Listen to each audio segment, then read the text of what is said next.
Hello, everybody. Welcome to the media show on the Pod TV network. I'm Nick Palavita, and today we're going to look at who won the debate. So says the media.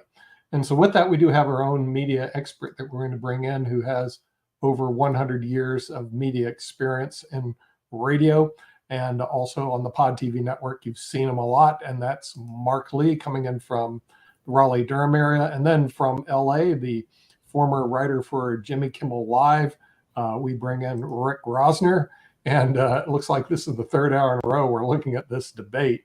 I have my own opinion, but I noticed that my opinion doesn't matter because I can't get a word in edgewise given everybody's talking about this.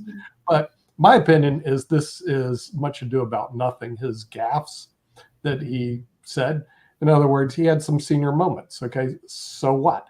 By September 20th, we're all ADD will have forgotten about it, and that'll be the next debate. And if he does a showing similar to what he did in his speech as he did in Raleigh during the morning, I think he'd be better off if he's doing his debate in the morning.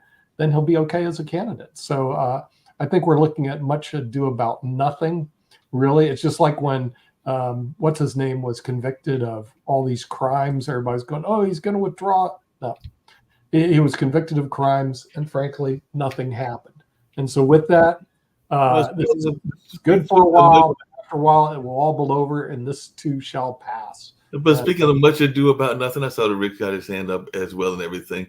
One of the things that has come up a couple of times, both in this debate and other debates, is this notion of age and age discrimination, because neither one of the presidents, both the current one and the past one, are spring chickens. One of them is around the early 80s, and the other one is late 70s. So neither one is a spring chicken. And this brings up another media topic, which is where I was going to go when we were talking about Economics Monday. Because as I said, I'm one of the few, I don't know about other people on the network, but one of the few that had a family member in a runoff, because my mom lost to Elaine Marshall and all along those lines. But that was in 1997. We're in the year 2024, and she's still Secretary of State. So we're talking about she's had that position for 27 years. And that is a question that some people are wondering, is whether it is the president or other jobs, if there should be some age limitations and all along those lines. So I'm just wondering y'all's thoughts around that, because like I said, nothing against Elaine, just the fact that she beat my mom, but definitely she has been in that job for 27 years. And some people will be wondering like, hey, wait a minute, that's a long time to be in one position in the state government. So I just wanted y'all's take on that, because that is something that has even come up in this political circus and everything, is the notion of whether there should be term limits on a number of positions, whether that is Council of State jobs, which is what the Secretary of State is, or whether that's our senators or even our presidents and all along those lines. So, and even the Supreme Court judge, which just made a monumental decision. So should there be term limits? That's my question to the two of you folks. I'd say for SCOTUS, yeah, for the Supreme Court, because that's a lifetime appointment. And if you appoint somebody in their 40s, given the state of medical science now and in the future, somebody appointed could be on the bench for 50 years, which is, that's way too long. Well, the thing is, the theory of the Supreme Court is permanent appointments. So the theory was this way they wouldn't be influenced by having to go run for elections all the time.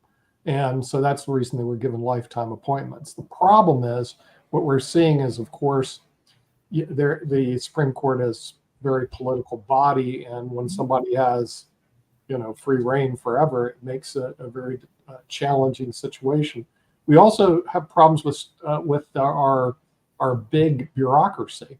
In other words, we have a bloated, really, Department of Labor, Department of Energy, Department of this, Department of that, and it's bloated. And frankly, it tears the United States down. And these people also basically have lifetime appointments. In other words, once you get a government job, as long as you show up, you get paid, you get pensions, and you go home. Yeah, but speaking of bloated, either. Yeah, but speaking of bloated and coming back to the media conversation, we can definitely talk about whether folks should be appointed and have lifelong appointments and all on those lines. Yeah. But I know that as well, that right now we have basically, while there's a lot of small media in the sense of social media and everything, in terms of the major media is basically controlled by 4 or 5 major outlets and everything along those lines, whether it's Fox on one side or MSNBC on the other. And that there was recently I think it was an antitrust case against Live Nation and everything, because they definitely owned a lot of space in terms of the artists, the venues, and a number of other, and even tickets, because I think they own Ticketmaster as well. So I just wonder, are there some players out there that are too big, and do they need to be broken up? Because that's one of the complaints that folks have had, even in the political landscape of what we're having now and everything. It's weird because we're fragmented now. The Tonight Show under Johnny Carson, when America had 200 million people, 30 million tuned in every night. Right. Now, Fox, MSNBC, CNN, none of those channels average more than 3 million viewers.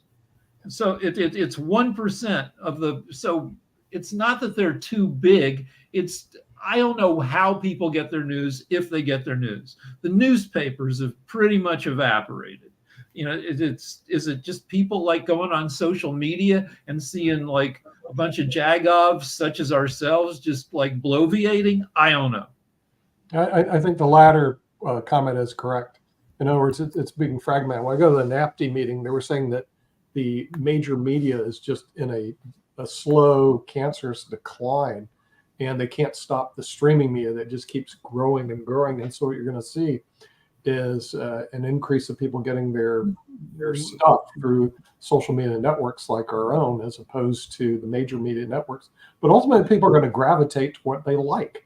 So if you like to listen to the liberal stuff, you go to MSNBC. If you like to listen to conservative stuff, you go to Fox. If you don't like to listen to anything, you go to Pod TV. So it's just the way. Nick, along those same lines, your favorite people. Well, listen to Shaquille and Jacoby argue all night. You go to Pod TV. Well, that's what. Yeah, but your favorite people, the Supreme Court actually just made a decision that I know Jacoby and others, including Rick, will be interested in. While they were making the decision about immunity, the Supreme Court on Monday vacated 2 judicial decisions concerning Republican-backed laws from Florida and Texas aimed at limiting social media companies' ability to moderate content. So it looked like they're sending in both cases back to the lower court for further review, noting that the lower courts had failed to properly analyze the First Amendment challenges to the law. So I guess that we're still going to be dealing with this notion of moderation. I know that even on this network, we've had some issues around StreamYard and their relationship with Facebook, or lack of a relationship with Facebook. And there have been other ones as well. I think there was a problem with LinkedIn recently, but it looks like they are sending it back to the lower court. So it looks like they are passing the buck, and we'll see what happens now that they pass the buck back down to the lower courts, and we'll see what goes on in that space, because apparently 2 very conservative states, Texas and Florida, were hoping to limit social media ability to moderate content, and now it's going to go back according to the Supreme Court. So definitely I'd love to hear folks' thoughts around that, since that has been a big issue, this whole notion of moderation and social media moderation as well. So Rick, any thoughts about this? Apparently they're sending it back, or to Toby. Well, I'm in favor. Okay, so it bums me out. Like when YouTube, and Nick, we all have a problem with YouTube's moderation policy, that if you talk about certain subjects, they knock down your videos, and if you get enough strikes, all your videos go away. Completely, yeah. But I've got mixed feelings, because on the other hand, I don't like platforming bullshit, which my show on Pod TV actually does, because you know, I'm arguing with my friend Lance, who I believe is a purveyor of bullshit. So I'm sad at myself.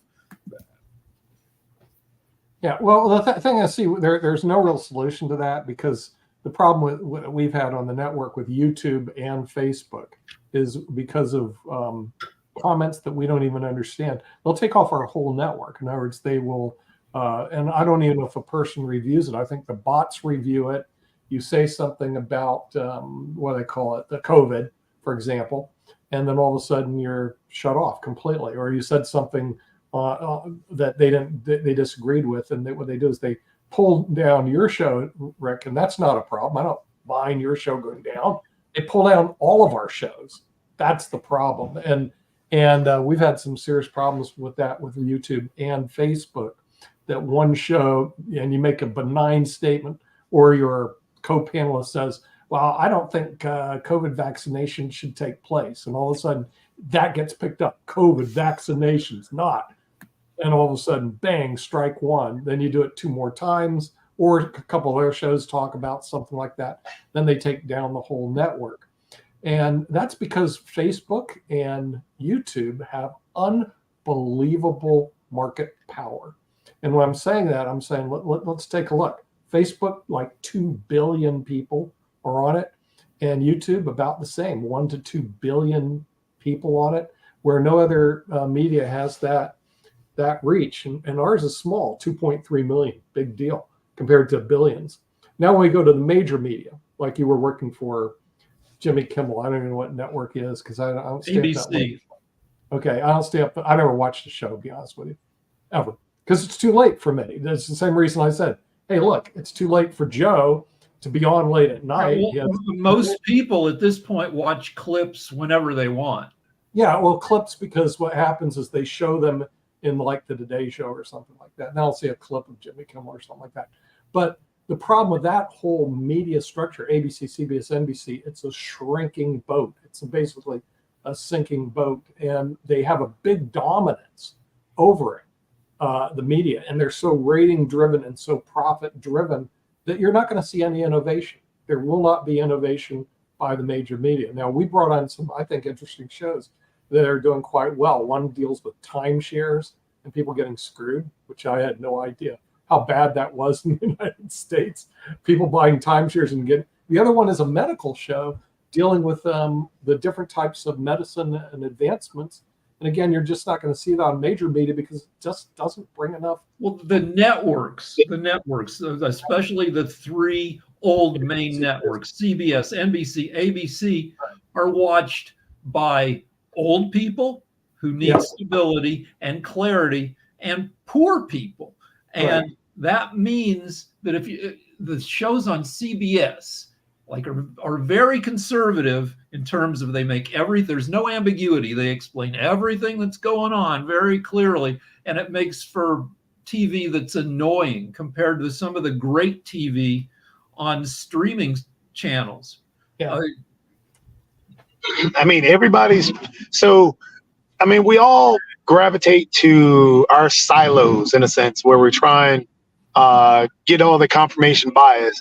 And it used to be, and that's what the the double-edged sword of the online media is that everybody's gravitating, especially what you talked about, Nick, with YouTube having 2 billion viewers, Twitch having 69 million or something like that. And it's wild. And no network is going to hit that anymore because that's where people are going. That's where the youth are. That's why when not Colbert, but on HBO, I forgot his name. Forget his name right now, but he had his show on HBO and wanted to release the big part of his show immediately to YouTube as soon as it was over. But then HBO decided to wait until Thursdays. And so he's really ticked off about that because he knows for a fact you're losing your audience members if you're not hitting that demographic immediately right afterwards, because that's where your people are. But let's talk about billion viewers, okay, like YouTube and Facebook that have billion viewers. All right, it's impossible to get that number in the United States of America because you don't have billions of people. So where are they pulling all their numbers from? They're pulling it from Asia, China, and places around the world. Africa has 1 billion people. Europe has 400 million. So that's how they get, because streaming can be done internationally. They're able to get these huge numbers together. Where in the United States, when I was traveling in Europe, I was looking for ABC, CBS, and NBC. Okay, Rick, I won't see Jimmy Kimmel live in Spain because NBC doesn't broadcast in Spain. As a matter of fact, ABC, CBS, and NBC are unknown. They see Telemundo. You can watch that. You can watch all these other weird things. BBC, there's a French thing that's on all the time. But the major networks in the United States are not very strong internationally. As a matter of fact, they're pretty weak. And we get a lot more viewers internationally than they do because they don't stream. Now they're starting to move that direction. CBS announced they're going on to 16 countries right now, and they're moving towards streaming platforms, because if not, they're just going to get eaten alive.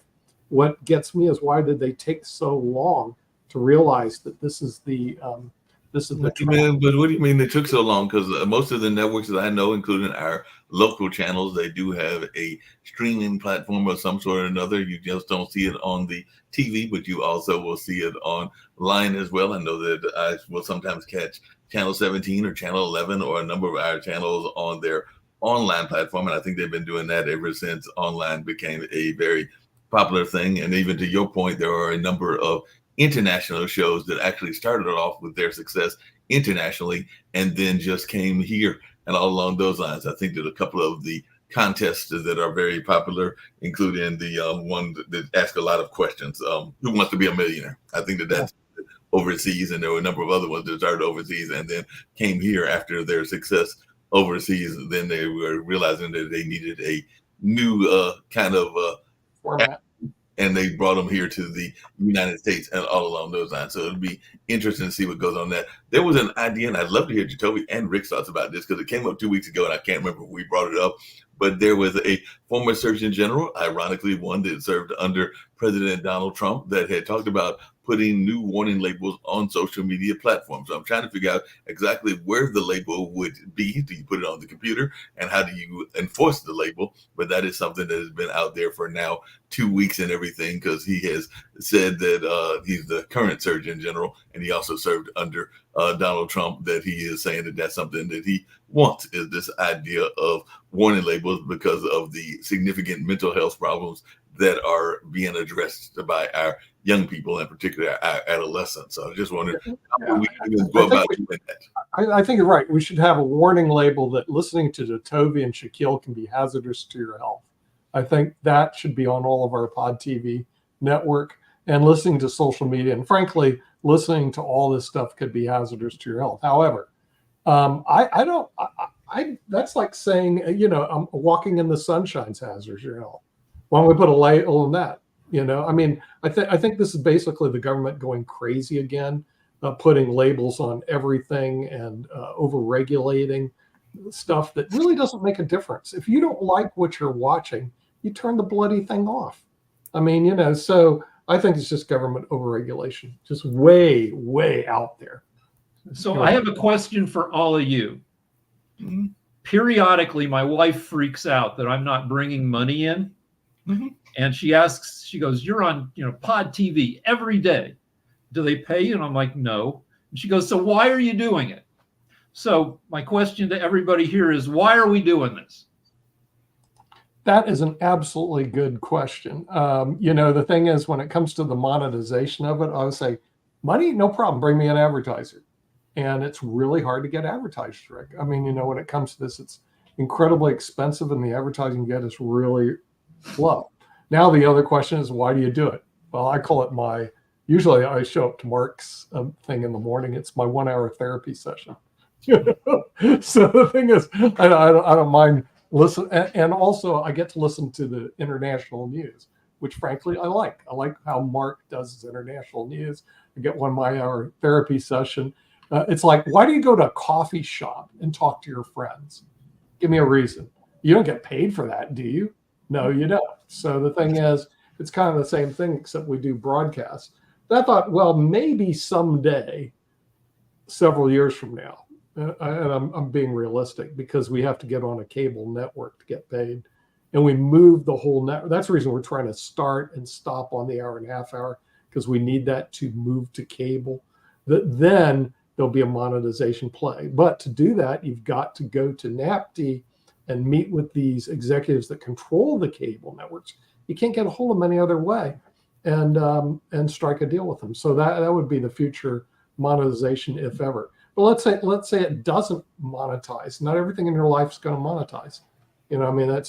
So I just shrug my shoulders and go, okay, this thing may never monetize. It may do real well. Who knows? It's like buy a lottery ticket. Yeah, but I think people Just have. to point out, I think I was just going to point out. Rick's I'm sorry. question, I think Wait, Jacoby may have a thought on this. Okay, yeah, Jacoby, while you're on the air, except yell at Shaquille. Good question. Muted. No, I mean, I'm not on the air to yell at Shaquille. I ain't got no issues with him. He got problems with me, though. I don't know what it is. He crazy. Shaq's fine by me. But either way, in terms of monetization, that's another big thing of why a lot of individuals go to YouTube. Because once you get above a particular amount on YouTube, a particular amount of views, particular amount of subscribers, you can make a killing. Same thing with going on Twitch. Same thing with going on. Well, I don't know if Vimeo has a good monetary setup, but YouTube definitely has a great one. And if you get to a point, for example, Mr. Beast is now the #1 followed person or followed individual or group on YouTube. He makes a ton of money. Same thing with some of the other individuals that end up on YouTube, be it a news show. That's why you got TYT or the Young Turks or Turning Point actually has a YouTube channel. That's where they get a lot of their extra money coming from, and they push a lot of people to YouTube because you can make a lot of money of that. But the problem is yes, what you talked about earlier, you've got to be wary of the strikes. You've got to be wary of some of their policies that they have. And luckily, BMG Music UMG has come off of the striking of people heavily on YouTube. They've stepped back on that a little bit on Twitch and YouTube, which is good because it helps people. Because sometimes when you have music in the background, you can't control that. And that's one of those big strikes that you would always get. And if you receive 3, your channel is done and you cannot get it back. It is over. So yes, dealing with the information around COVID is one thing, but we haven't even tapped into really the big issue, which is, again, the music and the other industries that will get YouTube to strike you on a copyright issue, which you may not even know about. Right. And to answer your question, I'll just go ahead and answer it as Rick well. asked a great question. He goes, Jatovi, why do you bother to show up when you're not getting paid? That's a good question. I know you get paid for the Durham Bulls, but we ain't the Durham Bulls. So I guess that's the real question. Well, and like I said, Toby can answer that if he chooses to and everything. But I was going to say, as one that produces a number of these shows, that a lot of people come on for different reasons. I mean, I have a journalism background, so I like to practice my journalistic chops and everything. So that's why I enjoy some of the interviews that I do here and all along those lines and everything. And definitely there might be some small rewards here and there and everything. I actually had one of the interviews turned into a book because the person liked the interview so much that they wrote it into a book, and has sold several of those books and everything. That was Van Dorn Hennett, who is a local artist here, and I've actually got to get him back and everything. And I know that there are some people that do it because it helps their various platforms, because Grant McGaw is a branding expert, so I'm sure he's getting some branding contracts off of what he is doing for the show and everything. The Urban Sentinel is a magazine, so I'm sure that they are probably getting some sales to their magazine from having an Urban Sentinel show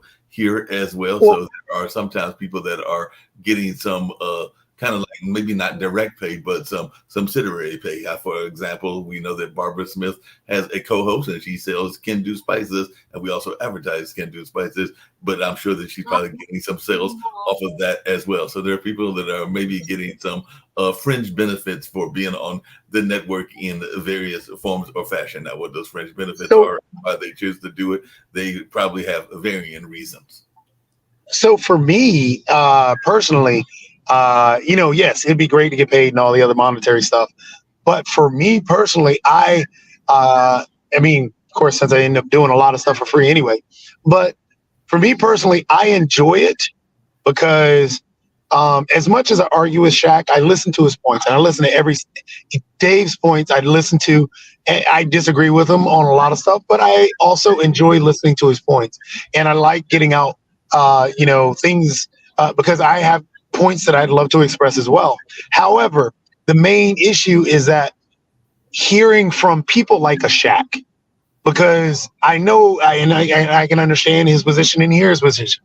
Hearing like from a person from Dave, it helps me learn my positions and understand and solidify my positions even more, or even change my positions. Because, for example, Kim and I completely agree about abortion should be a woman's right.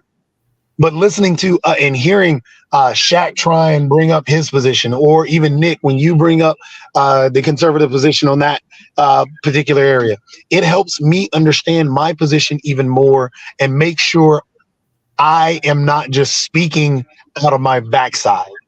So it's one of those things that challenges me mentally. And it's one of those things that also, I guess, those fringe things. I don't go in here to sell stuff. Don't go in here to make side money or this and that. But it helps me learn not only myself, but also with others that I've got to speak with. Because as you know, I speak in public regularly. As a matter of fact, I've got to speak. I just got picked up by another group where I have to go speak to a whole new crowd of individuals that I've never spoken to.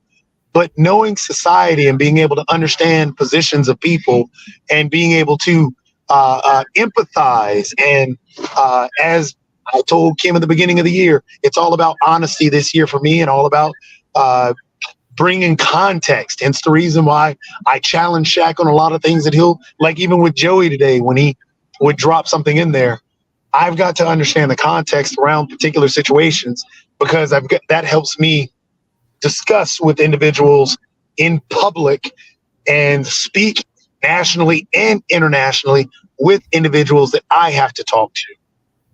So it's a learning thing. I like making sense. They say to be a competent stand-up comedian, you got to get up in front of an audience at least 1,000 times. And, when I open my mouth, I'm not sure if what comes out is going to hit or make sense, or if I'm just going to get lost in myself like a particular debater. And so this gives me a lot of practice, and gives, the people who go on Fox News, MSNBC, they seem to be able to make their point and get out and not look ridiculous. And I'd like to be like that. I want to give you the Ken Jennings story for just a minute, in case you guys haven't heard this. So I brought in Ken Jennings just after he won Jeopardy. He won his 75 games. Basically, he was unemployed, because after you win Jeopardy and you're off the air, there isn't anything else for him to do. So I brought him up to Bellingham, Washington to play on our trivia team. And of course, we won.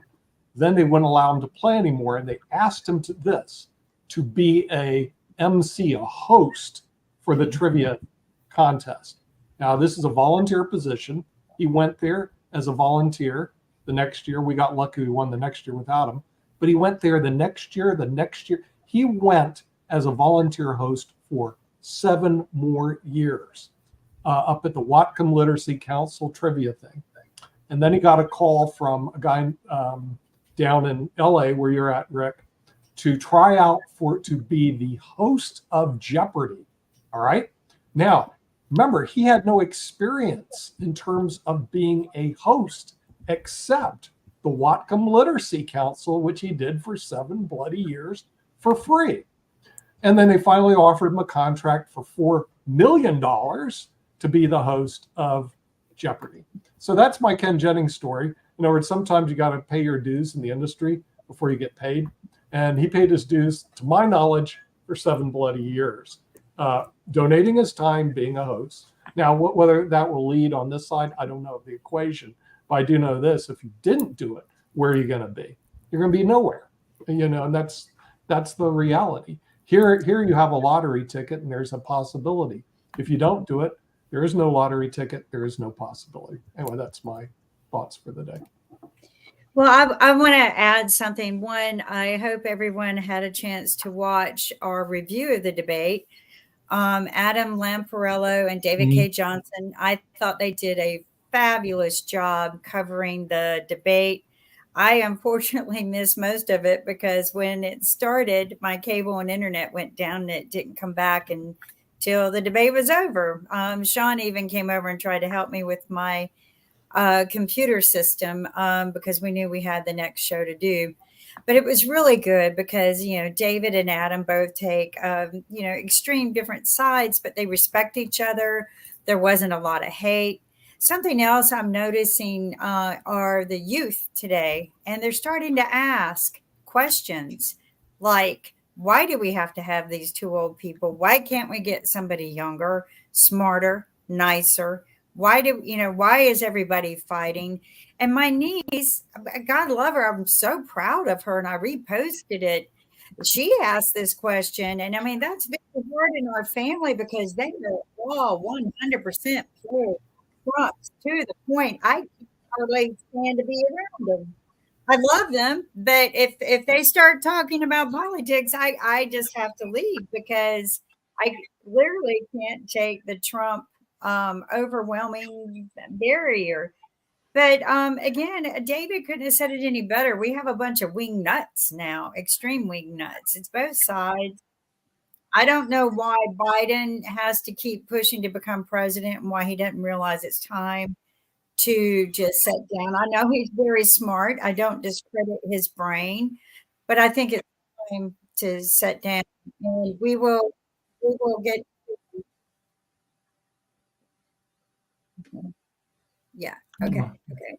And then I want to make sure that people know that both sides need an opportunity to be evaluated fairly. You don't get that.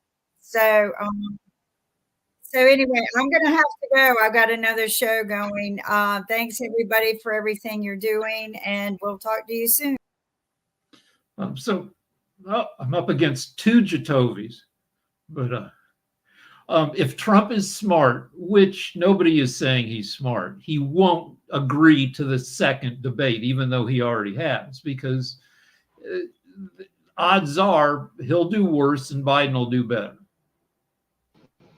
I mean, honestly, I think the way the debate went, again, it's going to start to fade away the idea that Biden is old, because that has been in everybody's mind forever. And it's going to boil down to, again, can you trust this person? Can you not trust this person? And I think the polls, because, it's going to shift again. We're not done with the whole thing. And I think people are going to, depending on what Biden does over the next few months, if he stays hidden, then it's going to be a problem. But I think that his family is saying that they're going to try and push him out to do those hard-nosed interviews, a whole bunch of other, tough things that supposedly he avoided. And I think that'll shift the polls towards him some more. It's just right now the messaging and the campaign just has to push and accept the old thing more so than it has in the past. And I think he's kind of avoided that, but now he just has to take it on and say, hey, look, I'm old, but this guy right here, this guy is trying to do some really bad stuff. And we don't know where we stand. I just saw this poll from Patriot Polling that shows a huge shift in favor of Trump. I'm like, whoa, that's bad. Then I looked up their methodology. Their survey is all landlines, which is malpractice. Jatovi, do you have a landline? No. That landlines only deal with old people because they don't. And it's sad to say that, but that's the reality of the situation. But the crazy part is that the elderly are more fearful of the idea of the destruction of of government as it is, and that's shifting some of the elderly towards Biden. So the demographics, how people are talking about. It looks like Jatovi's having a senior moment. He just froze. I thought maybe it's just no. He just froze there a little bit. He'll come out when he gets into the car. I just think it's about nothing. I mean, Joe Biden has had gaffes before. The last thing he rambled on them talked about Medicare, okay, and he made no sense, and that's what Trump said. And you're right, he didn't make any sense. But Biden has had those gaffes before he became old. Now that he becomes old, it's now, well, maybe he has dementia, stuff like that. And let's sell fear. Remember, two things when I was in sales. They said two things sell people. Right? Never forget it. Number one, fear. Fear sells. If you want somebody to do something, you've got to strike fear into them. So the thing is, right now, the Republican Party is selling fear. Fear. That the world's going to blow up because there's going to be an atomic and he's going to be asleep fear. And the other thing is greed. Greed sells. We're going to reduce your taxes. We're going to give more stuff away. And those are the two motivators. Other than that, it's hard to get people to do anything. The other motivator is how can it impact your own pocket? Because the other thing that Trump is trying to sell right now is that he is not going to come after your tips and all along those lines. So therefore, you will be all right because he's going to make sure that you are rewarded in your tips and all along those lines. So that is something that he is selling as well. I just have a question for you as well as Rick and Jacoby and everything. Because there is a new rising star that is out there and everything. And I was just wondering if she got any national political future, because her claim to fame was that she took on Marjorie Taylor Greene, but it does look like she is being put out there quite often in the whole notion of the press and everything along those lines. So is there any possibility that we will see Jasmine Crockett rise to a state level or a more national level in terms of politics? I just wanted y'all take on Jasmine Crockett and her rise as a Democratic star, because Obama became a Democrat. Cute and she's well spoken, so that it looks like she could do that. There's no farm league. See, this is the problem. So I don't think they're going to go anywhere, Mark, because the politicians don't have a farm league. They don't have a developmental league. It's not like basketball, where you can go play in the D leagues and develop and get better. You can go on TV more and get better. You can improve your stuff. They don't. They have no way to develop their talent. And because they don't have any way to develop their talent, Mark, they don't go anywhere. And this is what we've seen, not just the Democrats, but the Republicans are the same way. The only reason if they had to go to someone else, they have a better chance, like with Nikki Haley, is because they had debates that were going on continuously prior to Trump sealing the nomination, where the Democrats, tell me what debate they had before Joe was anointed King Joe. There wasn't any. So it's the fault of the Democratic Party not to develop their own people. And whoever this Jasmine gal is, she's not being developed, but she's what we call one and done. She made some comment against Marjorie Taylor Greene, and then she's completely forgotten about in terms of the media and anybody else. So I can't say she's completely forgotten about, because every time I turn, you remember, Mark, no one else does, no one else will. She was being asked questions about the debate, and she was definitely making the media circuit and everything. So I can't say that she is completely done. You could argue that the D League is going on the news shows, MSNBC, CNN. Yeah, right. You're right. If they go on the news show, they get part of the D League, Mark, Rick. But the thing is, a lot of them don't go on the news show, and they don't make the rounds. You know who's been making the rounds is a friend of mine I went to high school with, Tom Barkin. He's the head of the Federal Reserve of Richmond. And I notice he's pushing his profile out in the media. I tried to get him on Pod TV, but he's got his own plan and pushing his profile maybe to become head of the Federal Reserve altogether. But the rest of these people you're talking about, including this lady, invite her to come on Pod TV, Mark. See if she's got enough chutzpah to do it. If she doesn't, I'd say she's just one and done, just another one of the 500 people that are. Speaking of one and done, there is this. We'll never see him again. Goodbye. Speaking of one and done, there was a recent draft. I did mention that I was hoping that my Marquette fellow alumni would make it. So Oso and Tyler did go to respective teams. I think Oso went back home to Phoenix and will be playing for the Phoenix Suns. And Tyler right now looks like he'll be playing for the New York Knicks. And right now there is also another sports event going on, which is a couple of things. One in North Carolina, we have the North Carolina Courage, which is soccer playing. And of course, we've still got other sports going on, including baseball and everything. But Simone Biles will be heading back toward the Olympics and everything. So I was wondering, is there any possibility that from the Olympics, we will see somebody that is such a rising star that they decide to put their hand into politics as well? So that's where I was going with that whole question. So Simone Biles is 27, and she's tied for being the oldest gymnast the U.S. has ever sent, or at least since the 1950s. So she's years away from running for anything. Yeah, but she is amazing though, that she's able to keep the physical. She got 12 feet off. I was watching her yesterday. She runs, she jumps. She's only 4'8", but her head is 12 feet off the ground. I know. She, like I said, she's unreal. She's kind of a goat.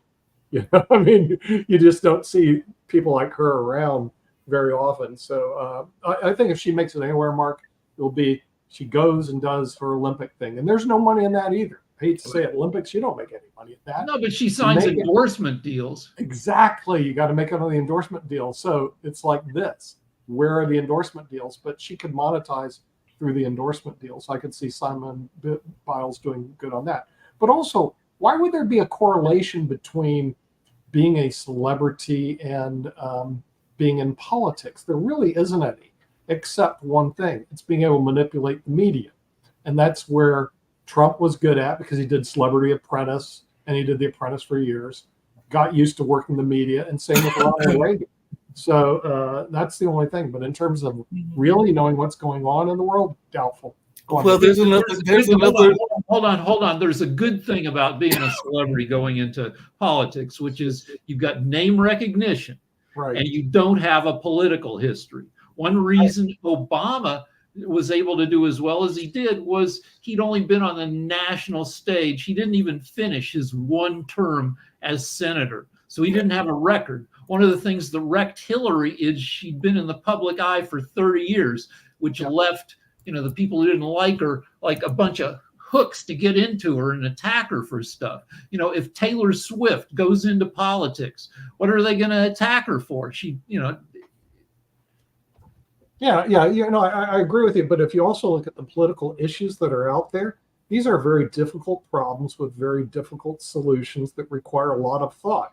And for somebody to speaking of that, no, they don't know any of these. But speaking of that, there is a political figure that has been out there for a number of years, and there has been a lot of talk, including talk over the last several days in the media, because apparently this very popular figure in a certain sport has been out there saying that he has political aspirations and he would not mind running for politics. So what is our thoughts around the notion of President Hulk Hogan? Because definitely Hulk Hogan has said that he has hinted at some political aspirations, and he might even be looking at a run for the presidency at some point or another. So we ready Hulk for Hogan, President Hulk? sadly, has shown himself to be kind of an idiot. When you look at the scandals he's been involved in, plus he's already an old man. Yeah, I think I agree with Rick. Hulk Hogan, Jesse Ventura, those are both yesterday's stories. I would say forget it. But again, where's the D League? Hulk is saying he's got 12 years. He said he could offer 12 years of leadership if elected to political office. So he said he's got 12 years. Steve is balanced, and he can't get anywhere in the Democratic Party in the state of North Carolina. Now, why is that? Well, hold on a second. How can you say? Oh, hold on a second, Nick. How can you say that he can't get anywhere in the political North Carolina when he's already had meetings with national people? He's had meetings with folks on a regular basis. Roy Cooper is a friend of his. Josh Stein is a friend of his. So I think that he's actually got a significant potential to have a office either on a state or a national level. So I'm not ready to dismiss his Democratic career. The party powers that be aren't behind him. I mean, he's not running for governor. He's not running for senator. Instead, you got, who's the crazy guy here? You got Mark Robinson running, who's nuts. Mark Robinson running on the Republican side, and Josh Stein, who is one of his friends. Are senators. Okay. So that's what I'm saying, Mark. I mean, the political system here is absolutely atrocious. It's horrible. And like he keeps telling me, you've got to raise tons of money to get elected. To get a job that'll pay $50,000 a year, you got to raise $5 million to get elected. It just doesn't make any sense. You have to have certain kingmakers. I mean, I know for a fact, Jacoby, you know some of those kingmakers. So why aren't they reaching out to Steve and everything, to Nick's point? Because I do know that some of the kingmakers are even folks in the media, and I know that you know a couple of those. I don't want to name them unless you want to name them, but there are definitely some kingmakers out there and everything. But why aren't they reaching out to a Steve Rao? I love Steve to death, but who's Steve Rao? That's why. There we go. Yeah. I got one public figure I'd like to see run, but I think he's too smart to put up with the hassle of doing that, is Mark Cuban.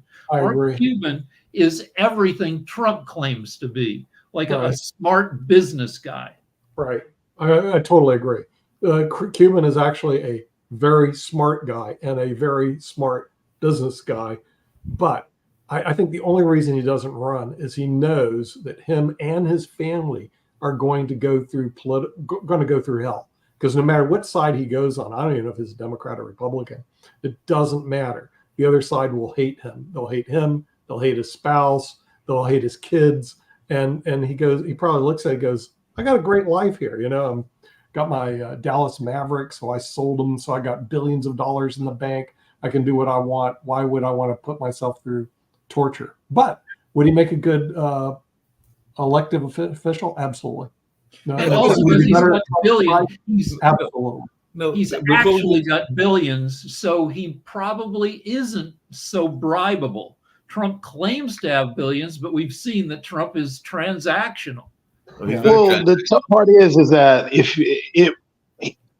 there has been no true businessman that has been a great president. But on top of that, major thing. How about Herbert Hoover? Come on, Herbert Hoover, Calvin Coolidge, great businessmen, great politicians. I don't know how great but just to point out, the real reason is what you were talking about, but not in the fact that it's one side is going to hate them more so than the other. It's just the dirt that gets dug up.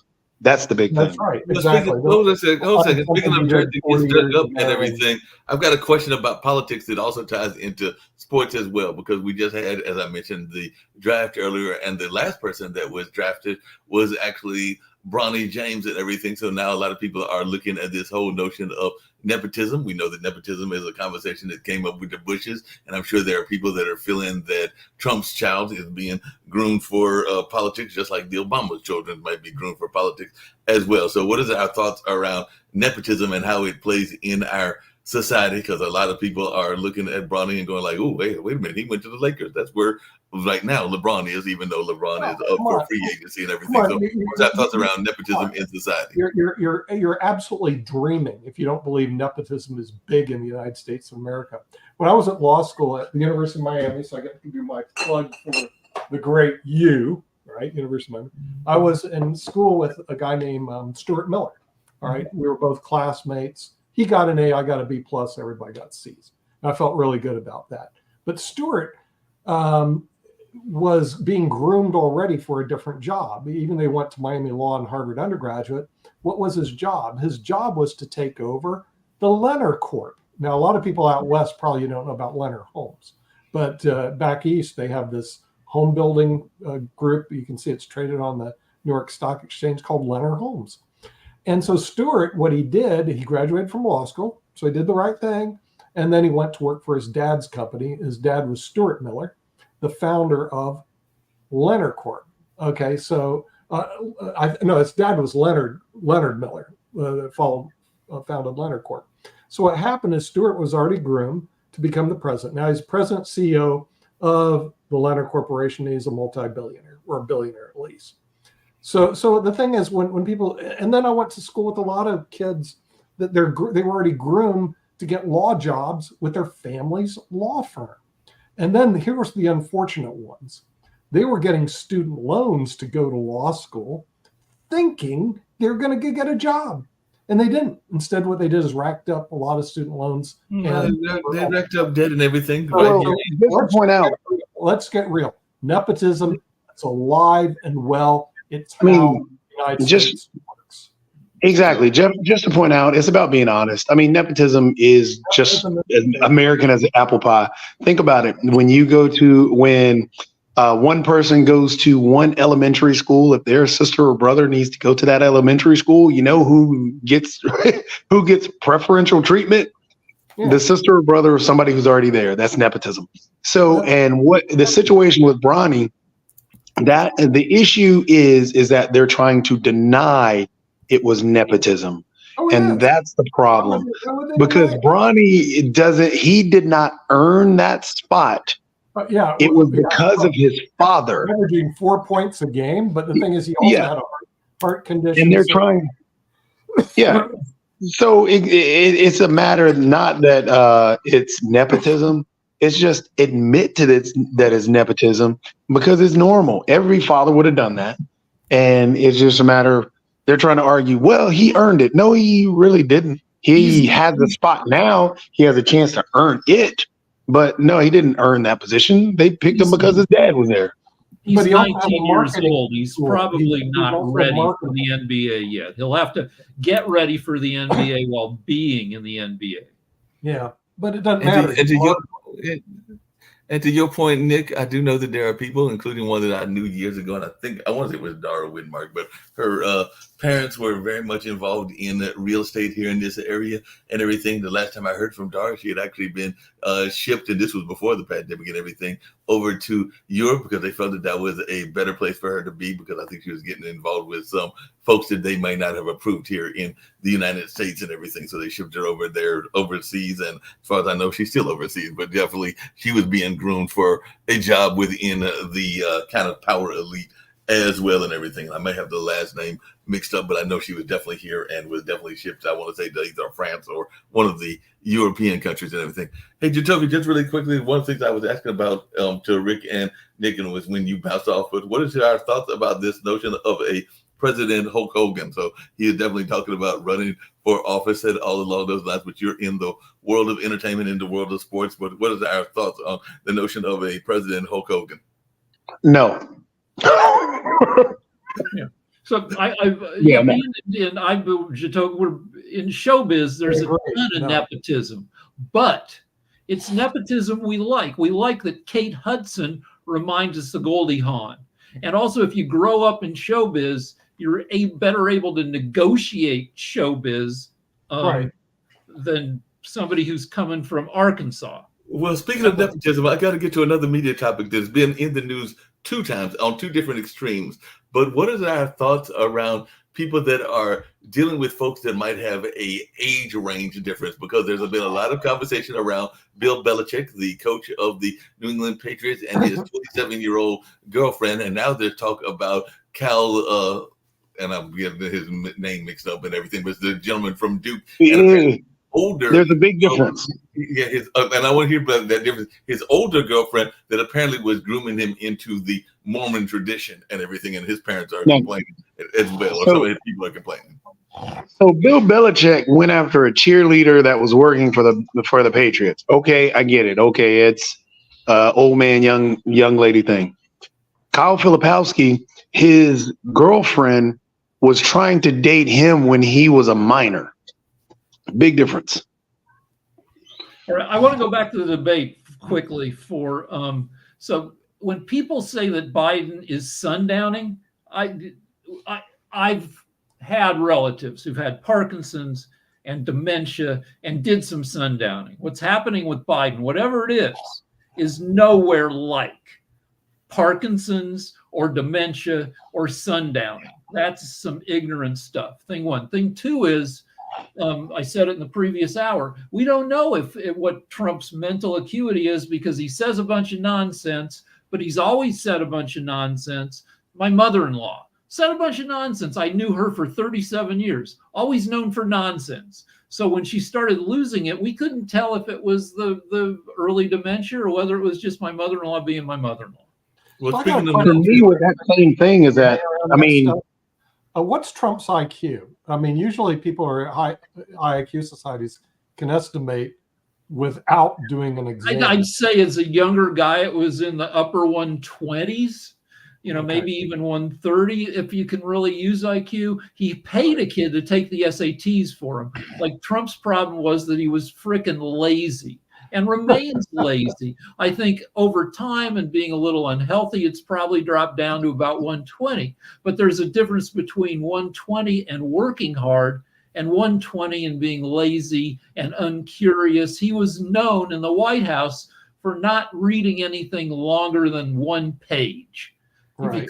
For me, I was just going to say, in terms of the mental acuity thing, I haven't seen any, I'm not a mental health official, haven't really seen any mental health officials who've done that.